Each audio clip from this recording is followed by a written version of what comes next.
With us, Matthew Majestic. He is the captain for the West Bloomfield Fire Department and program manager for the basic and advanced fire training programs at Oakland Community College, which means you're an ice expert.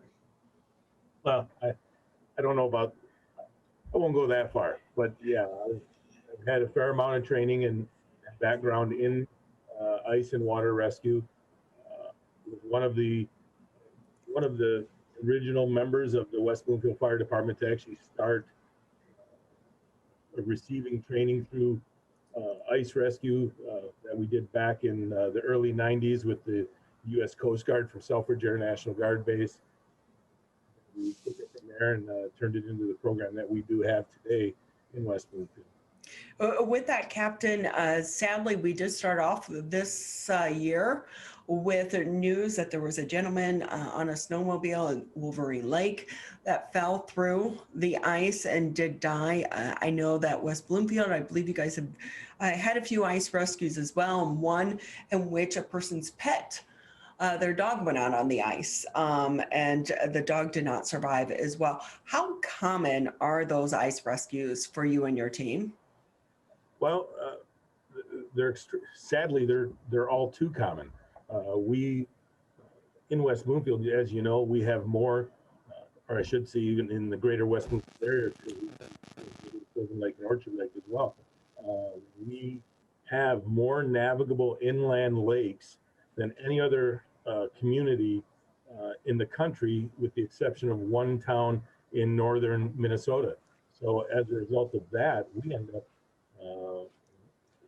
the water is a recreational point and a big draw to our area. And when you have that type of a draw, you're going to put people on the water, and people are going to be placed at risk as a result of that. Captain Matthew Majestic with us here on the Mega Cast. He's with the West Bloomfield Fire Department. And Captain, I have to say, we took our dog to the park, Dodge Park, this weekend, and even though we've had the freezing cold temperatures that we've had for pretty much the last couple of weeks, just taking a step on that ice still makes me nervous. And I had friends yesterday, they were out snowmobiling across the ice. What is the best practice if you are going to go out on the ice to try to figure out, is it safe? Well, you know, we'll never say that any ice is safe. We are always going to say there's no such thing as safe ice, so please don't go out. But obviously we know that's not going to be the case. And I myself have been an avid ice fisherman all my life. So, but you know, we take precautions and we think about what we're doing. You know, the early ice, when it's just getting out there, some of the fishermen love to get out there because it's supposedly the best fishing. That can be hit or miss, and sometimes it's true and quite often it's not. But the biggest thing about getting out on that ice and getting an understanding of whether you're dealing with anything safe or not is how long have we had temperatures steadily well below freezing. And I'm not just talking 28 degrees or 26 degrees at night. I'm talking when we're getting steady temperatures that do not come above 25, 26 degrees for extended periods of time. Then you're going to get that good solid base of ice that's going to start building up. You know, a person can get on ice at about 2 inches and I don't want to say safely walk or traverse it, but they can get across, yes, right? But, you know, when you want to get out on the ice, think about it. If we're seeing, if a dog falls through the ice, right? If I recall right, your dog's about 60 pounds or so, 60, 70 pounds. If that dog's going to fall through the ice, what makes you think it's going to support you? But we love our animals. I love my dog, and God knows if anything happens, I'm going to try and save her, right? But we tend to lose that vision, and we lose our common sense a little bit. But if you're going out, when you see other people making the trek out there, and you see people skating, great, get out there. We want to stay active during this time of the year, right? But let people know you're going out. Don't go out. If you're going out alone, tell somebody you're going. Take the time to invest in one of the self-inflating life jackets that just flip over your neck and around the waist. Uh, they're not very bulky, they're not very expensive, and it might mean the difference between life and death. But how does that work if you go underwater? Because the one thing with ice, let's say you fall through, but then the current takes you, it can be hard to find a place to break through the ice to come back up. We'll have to take that into, we're talking two different things there. You know, when in reality, the Detroit River is the only true flowing body of water in our area of real relevance. But even there, you know, people aren't going on that ice per se, right? The ice that we have in the greater West Bloomfield area, there are no currents of any strength that are going to move you and take you under. Quite often when we go under, it's a straight drop and a pop up on ice when we're talking about breaking through ice. And the key there then is to try and get yourself a handhold. What recently happened where we did lose the dog, as you mentioned earlier. That dog was running towards the opening in the hole. That's the other thing. This dog did not fall through a drop down per se. The dog ran into the ice and slid, and then went in under, and then under the opening in the ice, which then added to the difficulty in retrieving the dog. So quite often people just drop straight down though. So Captain Majestic with us here on the Mega Cast. You can always find us on Channel 15 on Comcast 99 on AT&T. Captain, with that too, I will say, if you're ice fishing or doing anything on the Detroit River, think twice. I always think about the contamination in the Detroit River. But beside that, the big popular thing for us in our area, ice skating and ice hockey. So if I'm with another individual, hopefully if there is a need for a rescue, one person is able to call for help. But in those frantic first moments, how should an individual respond? Well, okay, first, when we're talking about the ice skating on the local lakes and what have you, I definitely always recommend, and you see it all the time. You see it on Pine Lake, you see it on Cass Lake, you see it on Middle Straits. Quite often the people who are setting up ice rinks for what we like to call pond hockey, right? They'll clear off that area of snow because, let's face it, you don't want to skate, or you're not going to skate on snow. So they're going to set up rinks fairly close to their homes. The nice thing is they're usually setting up rinks in water depths that are only anywhere from 5 feet, right? So for the most part, that's extreme, can be safe and controlled and things of that nature, right? It just comes down to being prepared and kind of watching what the situation is, keeping an eye on the temperatures, and knowing what you're dealing with. We have multiple types of ice that we deal with throughout the year. That the ice, when it first forms, is that ice that looks crystal clear when you look at it is some of the safest or strongest ice that we get. It's called columnar ice, and it almost looks like a TV screen that you can look right through, and that's great. The problem is what happens, like we've got now with the snow that we've been getting here. You start getting ice buildup or snow building up on top of that ice, and then what it does is it actually insulates it, and it actually causes degradation to the ice right below the snow layer. So that's why you'll actually get that slushy, water underneath there. It almost seems like a Slurpee or an icy type of consistency, right? And even though it's very cold, that snow on top will insulate it and weaken that ice and cause it to degrade.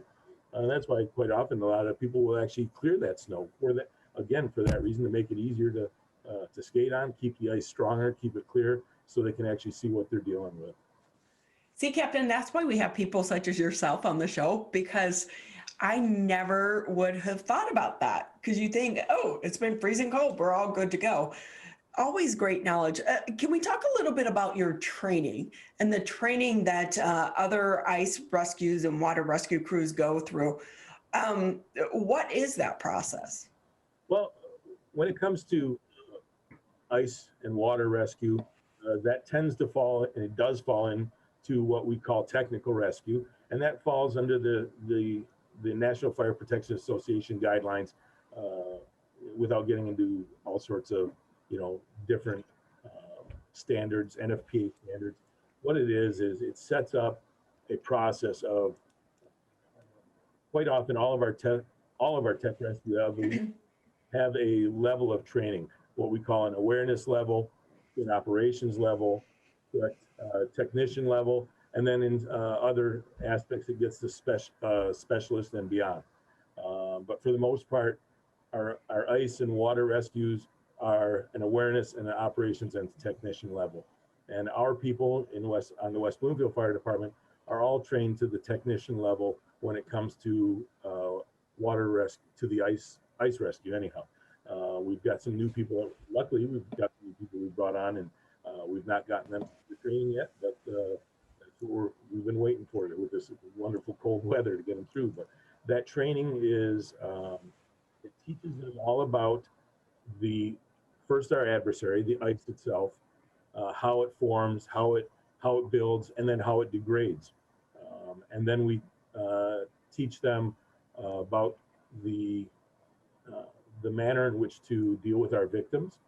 We teach them about different techniques, hands-on techniques to get the people out of the water. Also to teach them about helping the victims self-rescue if possible, evaluating the mental status of our victims and things of that nature. And we build on it as it progresses.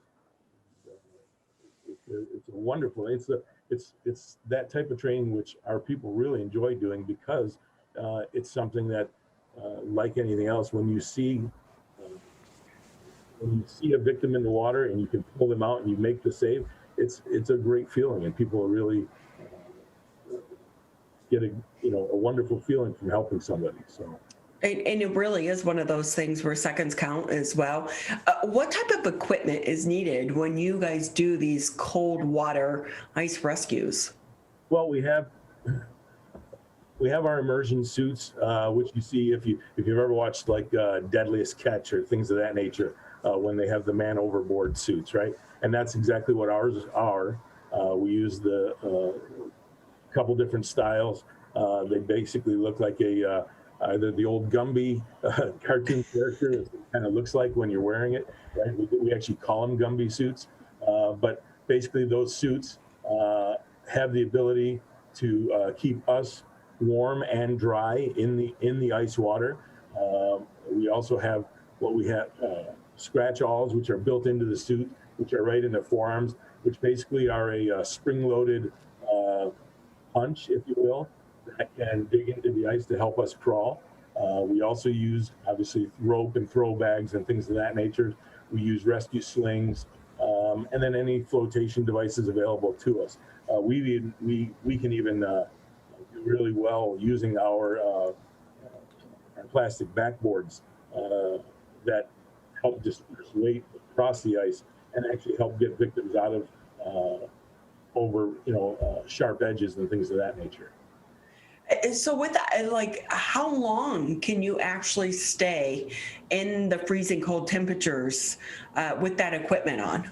Well, with the suits on, we can stay in for quite some time. When we go out onto the various lakes, whether we're on Orchard Lake or Pine Lake for training, and that's where people will often see us doing our training, and we like to do it in public so that people know that we're out there and give them some sense of understanding of what we're doing. But once we're out there on the ice, it's very easy for a rescuer in a suit to stay in water for upwards of an hour and a half without any difficulty. The only bummer is when somebody kind of tilts the head up and a little water gets in around the neck, and guys aren't real happy about that.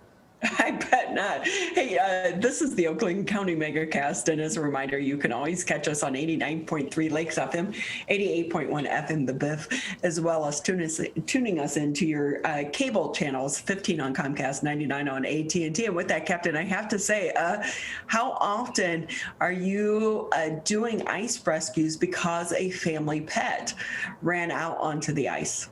Well, in all honesty, I think the bulk of the responses that we do for ice rescue type calls have been for animals. Occasionally, at the very early part of the season, we'll get a person call through, or very late in the season as the ice is degrading, we get people calling through. But for the most part, it has been animals. We all love our pets, myself included, and we're going to get out there to try and help people get their dogs back, right? We've rescued multiple deer over the years, which is, I know it seems strange, but you know what? What we've also found is if we don't go out for the dogs or we don't go out for the deer, right, people are going to try and go. And we've got the equipment. It makes sense for us to go. Let us go. Call us early. Don't waste time. Get us on the way. We'll be there within minutes, and we'll get out there and we'll take care of it. But you know, again, it calls back to, like I said earlier, if the ice isn't strong enough to hold a dog, what makes you think it's going to hold a grown adult, right? So get us on the way. We've got the equipment. Actually, even for the animals, we do carry. For that reason, we actually carry the dog snares, very similar to what an animal control officer would carry, so that we don't get bitten. We get out to the animal. We did that with the deer. Quite often, by the time we get out there, the animal is so exhausted from being in the cold water that they usually don't put up much of a fight. It just becomes an awkward thing trying to move them along the ice and through the broken ice and things of that nature. Yeah, because I'm thinking about the animals, and it's like you said, you know, that frantic moment, just like people sometimes will fight back when they're, you know, potentially drowning and people are trying to save them and they're fighting and, you know, moving around. Pets and animals and deer can do that as well. So it's great that you guys have that training, but also just as a good reminder, you're the experts. Let you go and do your job. Captain, always great having you with us because it's just, you guys do an amazing job and up against some very harsh elements. Anything that we didn't maybe mention that you want to add before we let you go? Because we are in the middle of the ice season. Yes, absolutely. Please keep this in mind. If you're, as I said earlier, if you're going out, let somebody know you're going if you're going alone, right? So that people can know that you're out there. Invest in at least a set of those hand dolls that they sell them at all the sporting goods stores. Run them right through the sleeves of your coat when you're going out there, just like your ma used to do with your mittens, right? With the things out the end of your wrist. It'll save your life, right? The other thing is, if somebody does fall through, call us. Call right away. Don't hesitate. Don't try, you know, the bad thing we found is 60% of our victims are would-be rescuers. And the last thing I'd want to say is, if somebody does fall in and they do manage to get themselves out, they've been in for more than 10 minutes, they need to be evaluated at a hospital. They need to be evaluated by a doctor. And you know, quite often people get very confident and they don't want to go. I would say this for family members: if you've had a family member that has fallen through and you got them out, and great, life is good. But watch for what we call the umbles, right? Watch for they're stumbling, they're mumbling, they're fumbling, they're grumbling. They've lost that kind of the you know, hand-eye and the brain-mouth coordination, so to speak, right? And they're going to need to be evaluated by a doctor. So please don't hesitate to get them treatment, even when they don't feel like they need to go. If they've been in more than 10 minutes, they need to get seen by a doctor to be evaluated. Well, thank you so much for that advice. Great advice to leave this interview with. And I will say thank you to you and the other members of your staff. Hopefully we don't need you this year, but we're so lucky to have you on staff and on standby. Great having it. Great being here. Thanks a lot. And please, everybody, stay safe, stay healthy. be smart when you get near the water. Most definitely, because it can be deceiving as well when you go out there and knowing where the beach ends and the water begins right now with all the snow and the snow that we're expecting over the next couple days as well. Absolutely. Yeah. Here's the thermic at 95 degrees and less. So it doesn't take much. Right? Well, Captain, stay safe. We appreciate your time.